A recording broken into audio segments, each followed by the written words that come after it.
The barn had been locked for 11 years, not with a padlock, not with a chain, just locked, the way grief locks things, the way a widow decides one morning that some doors are better left closed, and then keeps walking past them day after day, season after season, until the weeds swallow the threshold and the decision becomes invisible.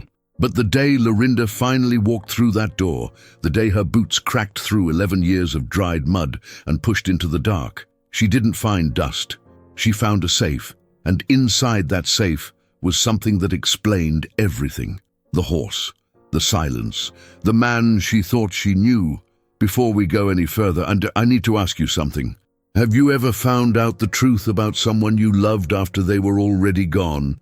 When there's no one left to ask, no one left to explain, just a room full of objects that suddenly mean something different. That's exactly what happened to Lorinda. And what she found in that safe didn't just answer questions, it rewrote her entire marriage. If you've ever lived on a farm, worked with horses, or kept a secret to protect someone you love, drop your city and state in the comments right now. I want to know where you're watching from. And if this kind of story moves you, hit that like button, subscribe, and stay with me, because this one earns it. The town of Clover Bluff, Missouri sits in a shallow valley between two ridgelines that look, from above, like the folded palms of hands cupped around something fragile. It's the kind of town that appears on maps only as a dot. No highway, no tourist draw, no reason to stop unless someone you love lives there, or once did. Lorinda Voss had lived there her whole life. She was born in the same county hospital where she'd later hold her husband's hand while he died, and in between those two events, she'd done what most women in Clover Bluff did. She'd married, she'd worked, she'd built something small and honest and entirely her own. Her husband, Clement, everyone called him Clem, had been a quiet man, not cold, just economical with words, in the way that people are when they grew up in houses where silence was safer than speaking. He'd inherited the property from his father, 42 acres of mixed pasture and timber that had been in the Voss family since before anyone could clearly remember. The farmhouse needed work when they moved in. The barn needed more. But Clem had loved that barn. Lorinda could say that without hesitation, even now, 11 years after they'd buried him. He'd spend hours out there. Some evenings she'd look through the kitchen window and see the light burning through the cracks in the siding and know he was in there, doing something. The way men do things in barns, fixing, sorting, sitting with animals, thinking. She never asked too many questions about it. That was the unspoken contract of their marriage, she supposed. She gave him his quiet, and he gave her his steadiness. They had horses. 3 of them when they started, then 4, then, for a few strange years, 5. But one of those 5 was different. His name was Cassius. Clem had brought Cassius home on a Tuesday in late October, about 4 years before he got sick. Lorinda remembered the day because the maples had just turned and the whole farm looked like something off a calendar, the kind of beauty that feels almost suspicious. Clem pulled the trailer around back, and she watched from the porch as he unloaded a dark bay horse, enormous, with a head that seemed carved from something harder than bone. "He's big," she said. "He's something," Clem answered. That was all. Cassius was not a friendly horse. That wasn't quite the right word. It wasn't that he was mean. It was that he was unavailable.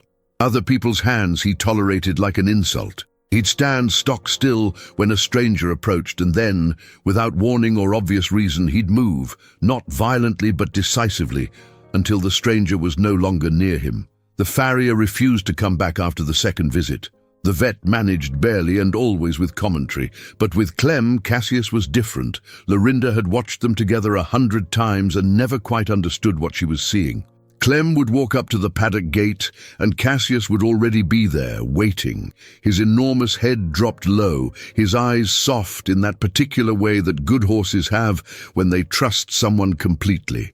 Clem would rest his forehead against the horse's neck and stand there, not moving, for a long time, like 2 old friends sharing something that didn't need to be said. She'd asked him once, early on, when she was still asking, "What is it with you two?" Clement smiled, not the deflecting smile, the real one. He just needed someone who knew what to do with a horse that's been through something. She'd waited for more. More didn't come. After Clem died, quickly, brutally, pancreatic cancer, 6 weeks from diagnosis to funeral, Lorinda found herself alone with 4 horses and 42 acres, and a silence so complete it had texture. Her daughter Willa drove up from St. Louis and stayed 2 weeks. Her neighbor Seb came around to help with feeding. People brought food as they do, and then stopped as they do. Cassius, she couldn't manage. Not really. He let her fill his bucket. He let her muck his stall. But the closeness, that particular intimacy she'd watched Clem have with him, that was gone. The horse stood in the paddock like a monument to something she didn't have a name for. She stopped going into the barn. Not right away. Gradually, then completely. Seb handled the horses. Lorinda paid him fairly and kept her distance. The barn became something she moved around rather than through. She could see it from the kitchen window. She saw it every day for 11 years. And then Willa came home for a visit and said the words that started everything. "Mum, that barn is going to fall down if you don't do something about it." Willa was 34 years old and practical in the way that children of quiet parents sometimes become, as if they absorbed the unexpressed urgency of a household and decided to put it somewhere useful. She was a project manager in St. Louis. She managed things. It was, Lorinda sometimes thought, her primary mode of being. "I'm not saying tear it down," Willa said, standing at the kitchen window with a mug of coffee, looking at the barn the way she looked at her project timelines, with calm assessment and a clear sense that action was overdue. "I'm saying the roof is separating on the south corner. If you let it go another winter, you're going to lose the whole structure." "I know. You know, and you haven't done anything." "I know." Willa turned from the window. She had Clem's eyes, that particular grey-green that shifted with the light. "Mum, what's in there that you can't face?" Lorinda set down her coffee cup, carefully. "I don't know," she said, and it was the truth. She genuinely didn't know what she was afraid of finding, only that the barn held something that belonged to Clem, not objects, but the specific atmosphere of him, the shape of his presence in a space, and that walking into it would make his absence louder. "Let me come with you," Willa said, and that was how they went in. The morning they chose was dry and cold, mid-November, the kind of day that strips pretense. They wore work boots and old jackets, and Willa brought a flashlight even though it was mid-morning, because the south-facing windows were caked with 11 years of grime. They pushed the main door open. It resisted, then gave with a sound like a held breath finally released, and stepped into the dark.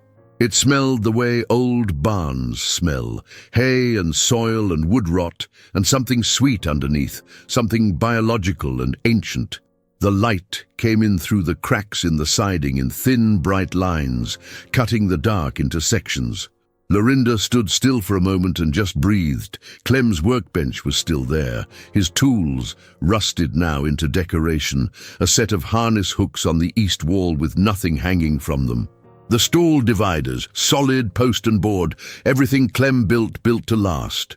A shelf with canning jars full of old screws, a tin of saddle soap dried to a disc, a coffee can with a broken handle. Nothing shocking, nothing she hadn't known was there. They moved through the barns slowly, Willa cataloguing damage, Lorinda cataloguing memory. The south corner was as bad as Willa had said. The rafters had pulled and a wedge of sky was visible through the gap. Fixable, but not cheap. It was Willa who found it. She was in the back stall, the one that had been Cassius's, the largest, built out a bit wider than the rest, and she called out without particular alarm, "Mom, come look at this." The back wall of the stall was covered with a sheet of old plywood that didn't match anything else. Same aged grey as the rest of the barn, so it had been there long enough to blend in. But when you looked closely, you could see it had been attached differently. 4 screws in the corners, deliberate rather than structural. Willa had pried the corner back with a flathead from the workbench, and behind it was a section of original barn wall with a rectangular shape cut out of it. And fitted into that rectangular shape, flush with the wall, was a safe, a combination safe, old, matte black, the size of a nightstand drawer, the kind you could get from a hardware store, nothing military, nothing exotic, just a man's private box, hidden behind his horse's back wall. Lorinda stared at it. "Did you know this was here?" Willa asked. "No." The word came out smaller than she intended. She stood looking at the safe for a long time. Willa didn't push. That was one of her daughter's better qualities. She knew how to stand in the presence of a moment without filling it. Finally, Lorinda reached out and touched the dial. "Do you know the combination?" Willa asked. Lorinda shook her head. Then she paused. Clem's birthday was August 14th, 1951. Their anniversary was June 3rd, 1974. Their daughter's birthday was March 7th. She tried Clem's birthday first. Right 8, left 14, right 51. Nothing. Their anniversary. Right 6, left 3, right 74. Nothing. She stood with her hand on the dial. Willa's flashlight made a bright circle on the black face of the safe. Then Lorinda thought about Cassius. Clem had brought Cassius home on October 22nd. She was certain of that date because she'd written it in her kitchen calendar. Clem's new horse. Impressive. She could see her own handwriting in her mind. Right 10, left 22, right. She didn't know the year. She tried 2002. The handle gave. The safe swung open. What was inside was not dramatic. That was the first thing. Nothing glittered. Nothing smelled like money or danger. There was a manila envelope, thick with paper. A small journal, the kind with a dark green cover that used to come in school supply packs. A photograph, unframed, and a folded piece of paper. A letter, it turned out, in Clem's handwriting. Lorinda took the photograph first because it was the thing her hands wanted. It showed a horse. Not Cassius, younger, lighter in color, a chestnut, standing in a paddock she didn't recognize. The angle of the light suggested late afternoon. Standing beside the horse, one hand resting on its neck, was a young man she didn't recognize either.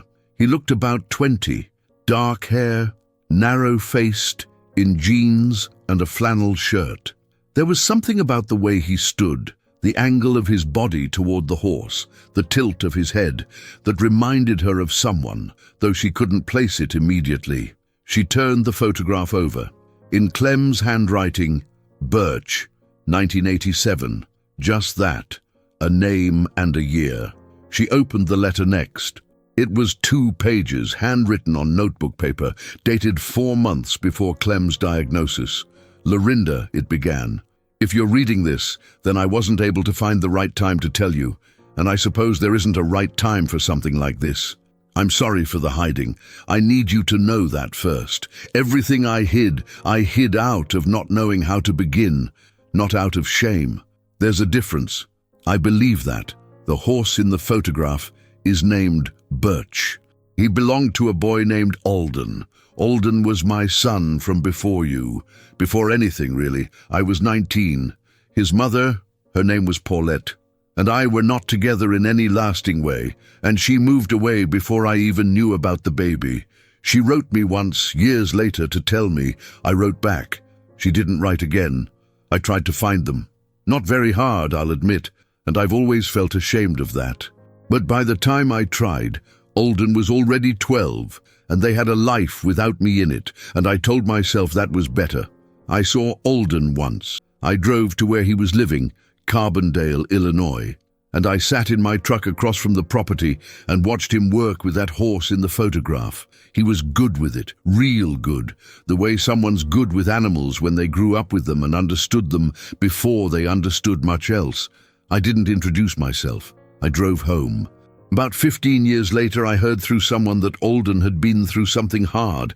I don't know all of it. What I know is that he'd been working horses, serious work, training, the kind that requires complete trust. And something happened with the horse that broke bad. The horse hurt him, and he hurt the horse trying to stop it.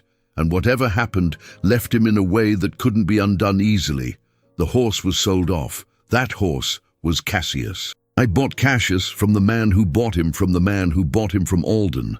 I don't think Alden knows. I bought him because I thought if I could do right by the horse, maybe it counted as something. An apology to someone I never apologized to. I know how that sounds. Cassius isn't mean. He's just been through what Alden was through.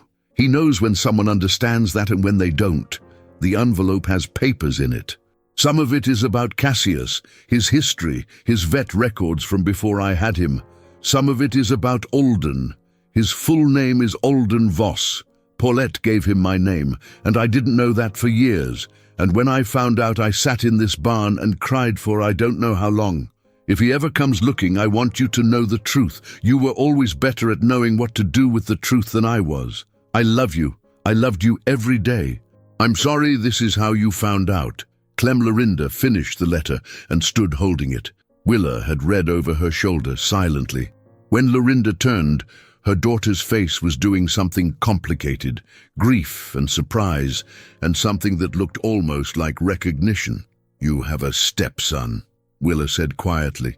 It appears so. Did you have any idea? None. Lorinda folded the letter with the same careful precision she used on everything. Your father was a quiet man. Diggy, he was, Willa agreed. There was no bitterness in it, just fact. They sat down on the stall floor, on the old packed dirt, in the cold air of the barn, and Lorinda opened the manila envelope. Inside the envelope was a life assembled from paper. There were horse records, vaccination certificates, farrier logs, a bill of sale dated 2003, the chain of ownership going back through 2 previous owners before Clem. At the end of the chain was a name, Alden Voss, Murfreesboro, IL. A phone number and an address that were certainly 20 years out of date. There were also clippings, newspaper clippings, the kind you cut out carefully with scissors. Most were from small regional papers, Southern Illinois, Southeast Missouri. All of them featured horses and a man named Alden Voss. Local trainer takes regional ribbon. Voss stable earns 3rd straight in 3-gated class. A longer feature from what looked like a regional agricultural magazine, with a photograph of a man in his 30s standing outside a stable, arms folded, looking at the camera with the direct gaze of someone who didn't perform for pictures. The headline read, Working with Difficult Horses, One Trainer's Approach. Lorinda read that article slowly. Alden was quoted throughout. He talked about horses that had been through trauma, mishandling, accidents, abusive training, and what it took to reach them. He had a plain-spoken, precise way of explaining it. A horse that's been hurt doesn't forget, he said in one passage. They don't categorize it the way we do. They just carry it, the same as the day it happened. Your job is to show them day after day that today is different, that you're different. You can't rush it and you can't fake it. They know. Willa read the passage over Lorinda's shoulder. He sounds like Dad, she said.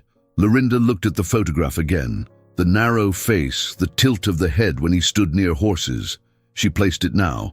Clem at 35. Clem, who never moved quickly around animals, who never raised his voice, who had a patience with living things that he sometimes, she now thought, struggled to extend to himself. The last item in the envelope was a postcard.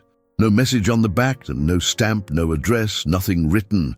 Just a postcard from Carbondale, Illinois, a generic tourist card showing the university campus in summer. Clem must have bought it during that one drive he described in the letter. Must have intended to write something and then not found the words, and tucked it in here instead, the way you preserve the evidence of intentions you couldn't follow through on. Lorinda held that postcard for a long time. Then she asked Willa to help her carry everything into the house. That evening, after Willa had gone to bed, Lorinda sat at the kitchen table with the letter and the photograph and the article and the postcard arranged in front of her. And she tried to think about her marriage, not audit it, think about it.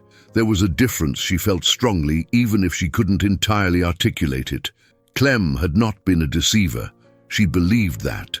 31 years of marriage gave you a baseline reading of a person, an understanding of their motivations that was finer-grained than any lie detector. Clem had hidden this not from malice or selfishness, but from the same thing that had always governed him, an inability to begin a conversation that required him to confess inadequacy. He was the kind of man who could endure anything but the admission that he'd failed, and he had failed Alden. He knew it. He'd spent years making oblique private amends to a horse because he couldn't find a way to make them to a person. She thought about Cassius in the paddock, standing alone in the dark. She thought about Alden Voss, who was, she did the math, somewhere around 50 years old, living God knows where, possibly not knowing that his father had spent the last years of his life buying back his broken horse. She went to bed. She didn't sleep. In the morning, Lorinda made coffee and called her neighbor Seb. Seb Arrowwood was 61, born in Clover Bluff, had been farming one form of livestock or another his whole adult life. He was the kind of neighbor who showed up when you needed him and disappeared when you didn't. The best kind.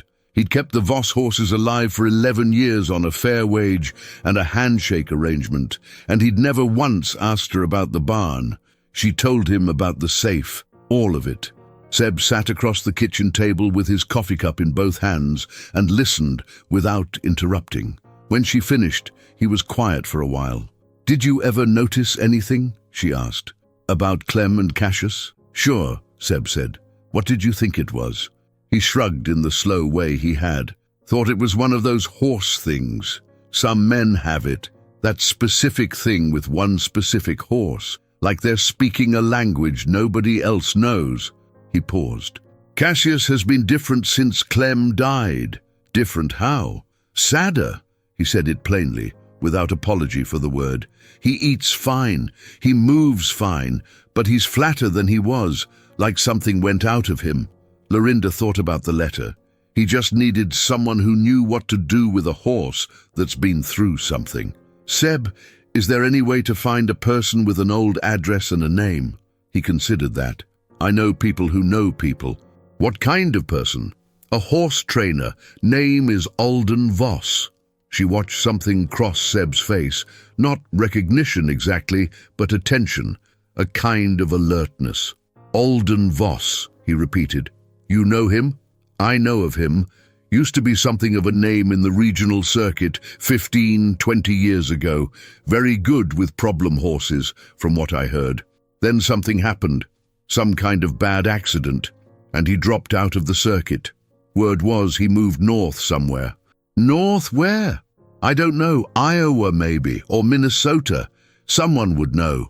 Lorinda looked at the postcard on the table. "His father never introduced himself," she said. "He drove out there and sat in his truck and watched, and then drove home." Seb was quiet. "I want to find Alden," she said.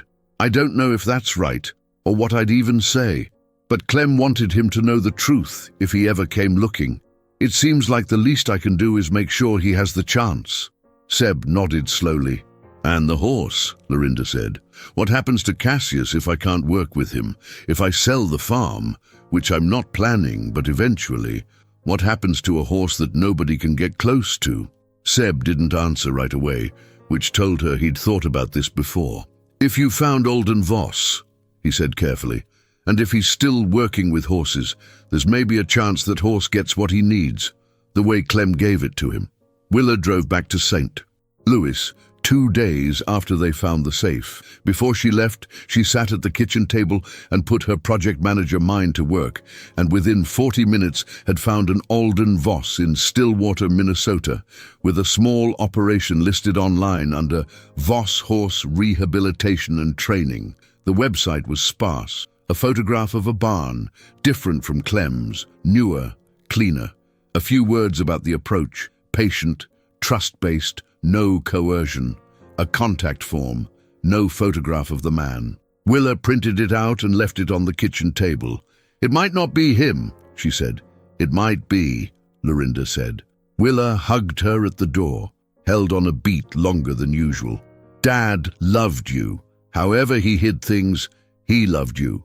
"I know," Lorinda said. "That's what makes it complicated." She watched Willa's car disappear down the gravel road and then went inside and sat with the printed page for a long time before she picked up the phone. The phone rang 4 times before someone answered. Voss training. A man's voice, middle-aged, economical. Lorinda had rehearsed this call 3 times in her head and now discarded all 3 versions. Is this Alden Voss? A pause. It is. Who's this? My name is Lorinda Voss. I was married to a man named Clement Voss from Clover Bluff, Missouri. He passed away 11 years ago. She kept her voice steady, the way you keep a hand steady when you're carrying something full. I have reason to believe that Clement was your biological father. The silence on the other end was so complete that she checked to make sure the call hadn't dropped. I know this is unexpected, she said. I only found out myself 3 days ago. When Alden finally spoke, his voice was different. Lower, slower, the economy of words gone into something more careful. How did you find me? My daughter found your website. Before that, your father left a letter. Hidden in our barn, in a safe behind the wall of a horse stall. Another silence. What horse stall? He asked. And something in the way he asked it, the precision, the restraint, told her the question meant more than it appeared to. Cassius, Lorinda said. She heard the breath leave him. She told him everything then. The barn, the safe, the combination that was the date Clem had brought Cassius home. The letter, the photograph, the clippings. The postcard from Carbondale with nothing written on it. The details of the letter she read aloud because she thought he had the right to hear them exactly as Clem had written them. When she finished, Alden was quiet for a long time. When he spoke again, his voice was controlled but not easy. He bought Cassius. Yes, he never contacted me. No, he explains why in the letter. He doesn't excuse it. He explains it. There's a difference, Alden said. And the way he said it told her that he was someone who had thought carefully about differences like that. I know there is, Lorinda said. I'm not calling to make excuses for him. I'm calling because the letter said, if he ever comes looking, I want you to know the truth. You weren't looking, but I thought the sentiment extended. I thought you had the right to know. Alden cleared his throat. How is the horse? The question surprised her, and it shouldn't have. He's alive. He's 11 years past the man he trusted. Seb, my neighbor, says he's been flatter, sadder. Alden made a sound that wasn't quite a word. Cassius was the best horse I ever worked with, he said. Before the accident, there's a quality some horses have, where they understand what you need from them before you've asked. He had that in abundance. A pause. What happened in the accident wasn't his fault, but afterward I couldn't be in the same space with him. It wasn't fair to him to be with someone who flinched. What happened to you after? I rebuilt, he said simply. Took a few years, started over in Minnesota. Different horses, same principles. A pause. I never knew my father bought Cassius. I sold him to a man named, I can't remember his last name now. Someone bought him, then someone else, then, you're saying Clement Voss, your father. Silence. I don't know how to think about that word right now, Alden said. You don't have to think about it yet. He sat in his truck and watched me. He did. He could have gotten out. He could have. He didn't. He spent the rest of his life knowing that. Lorinda paused. I'm not defending it. I'm telling you what he wrote. Alden was quiet again. She let the quiet exist without filling it. I'd like to see the letter, he said finally. If you're offering. I am. And Cassius. Yes, Lorinda said. I think that most of all. He came in early December driving a truck with a Minnesota plate that pulled up the gravel road on a Tuesday morning, while the sky was the color of pewter and the grass was stiff with frost. Lorinda stood on the porch and watched him get out.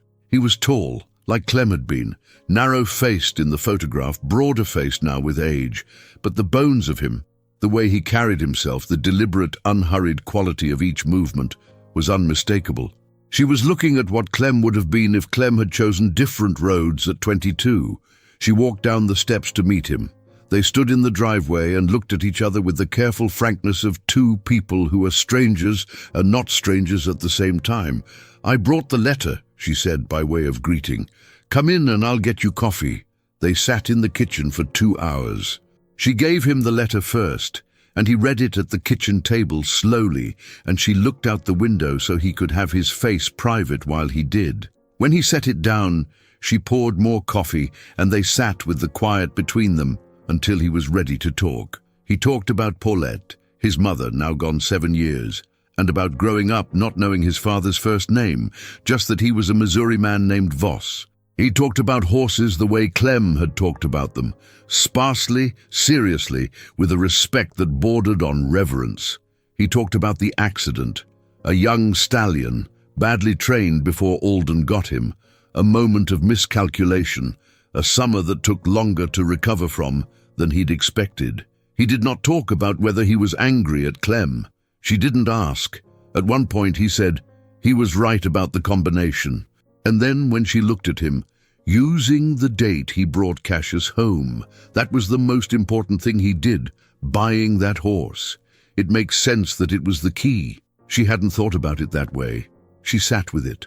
After lunch, Seb brought Cassius out to the paddock. Alden walked out alone. Lorinda and Seb stood at the fence and watched. Cassius was at the far end of the paddock when Alden entered through the gate. The horse lifted his head and turned and looked at the man standing inside his fence, and there was a moment, several seconds, maybe 15, where neither of them moved. Then Cassius began walking toward Alden, not trotting, walking, deliberately, with each step placed like a word in a sentence. He walked across the entire paddock and stopped 2 feet from Alden and stood there with his enormous head dropped low and his eyes soft. Alden raised one hand and rested it against the horse's jaw.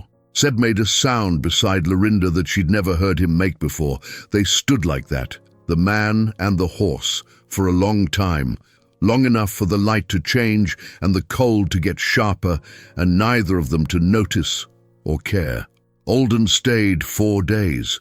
He slept in the guest room down the hall from the room where Clem had slept for 31 years. And in the mornings, Lorinda made coffee, and they sat at the kitchen table and talked about things she hadn't talked about in a long time. She asked him about his work with traumatized horses, and he explained it in the same plain-spoken way she'd read in the magazine article. Patience over technique, presence over performance, no shortcuts. "Did you learn that from anyone?" she asked. "Or did you figure it out yourself?" He considered. "Myself, mostly, but I've always thought I have a way with this kind of horse that feels like more than learning, like I knew it from before." He looked at his coffee cup. "Maybe that's just wishful thinking."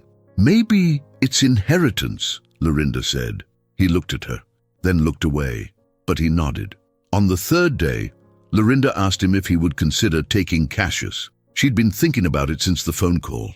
Not as a transaction, not a sale, not a legal transfer, as something more complicated, a return. Cassius to the man who'd first understood him, the safe's contents finding their proper destination. Alden didn't answer right away. "He's yours," Lorinda said. "He was always more yours than mine." "He was Clem's," Alden said. "Clem would have known what to do with him in the end. This is what he would have done."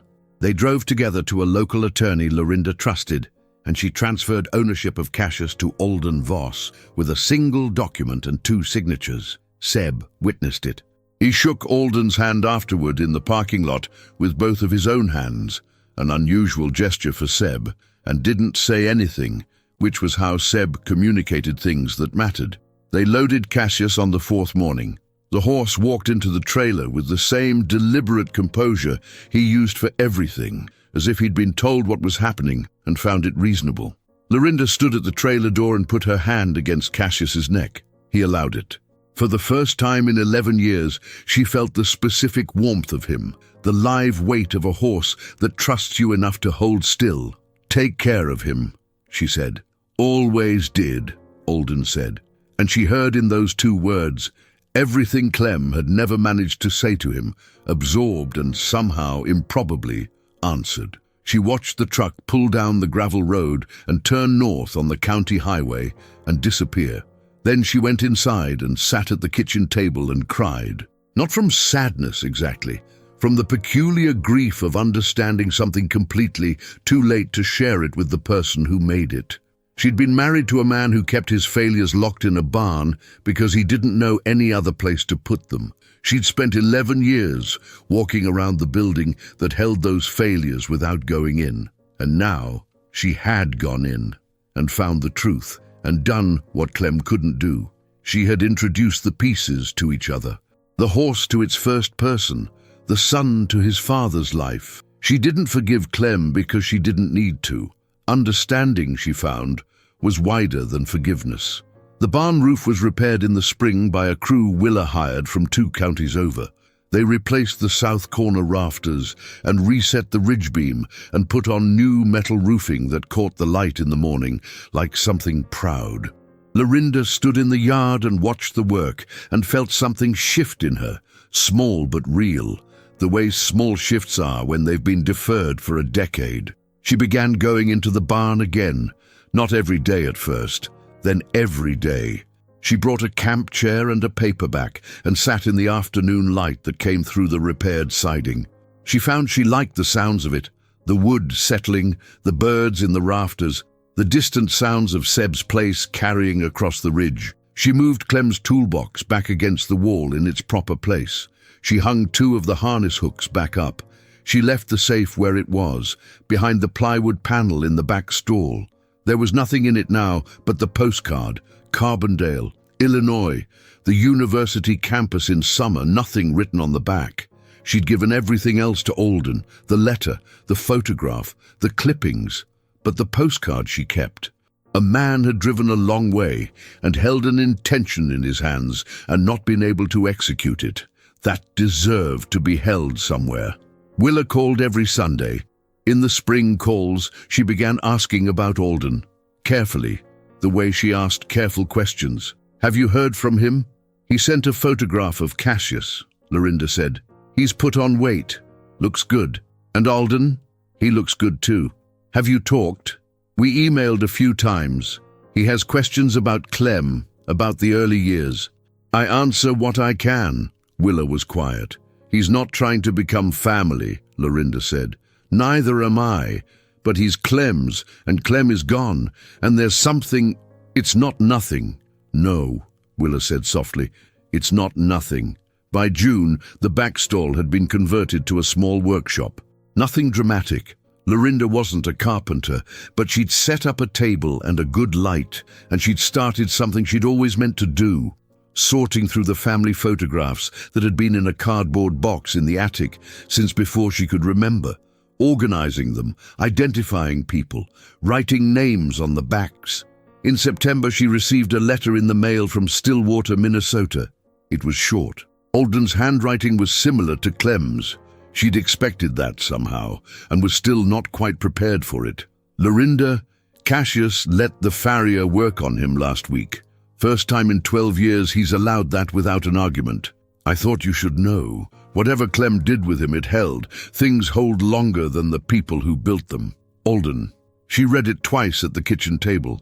Then she put it in the safe beside the postcard. "Some things are worth keeping, even when they're over, maybe especially then.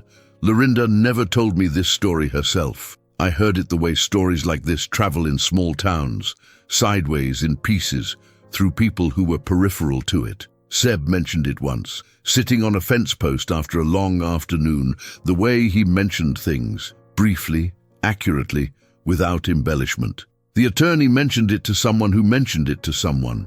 Willa talked about it in a coffee shop in St. Louis, and the person across from her wrote it down. What strikes me, sitting with all those pieces assembled, a man loved a horse because the horse was all he had of a son he failed. A horse grieved a man because the man was all that stood between the horse and the world's impatience. A woman spent 11 years afraid of a barn and found inside it not blame but explanation, which is harder to carry and more valuable. There's a combination to every lock. Usually it's something that matters. Clem chose the day he brought Cassius home, the day the only thing he could do for his son was take care of a horse that had been through what his son had been through. He opened the safe with that date because that day was the truest thing he had. I think about that a lot. The things we protect with what we love most, the way grief can look, from the outside, exactly like a closed door. And the way some widows eventually open them, not because they stop being afraid, but because the roof is starting to separate and you can't let the whole structure go. If this story found you today, leave me your city in the comments. Tell me what door you've been walking past. I read everyone. Like if this reached you, subscribe so we can keep finding these stories together. I'll see you in the next one.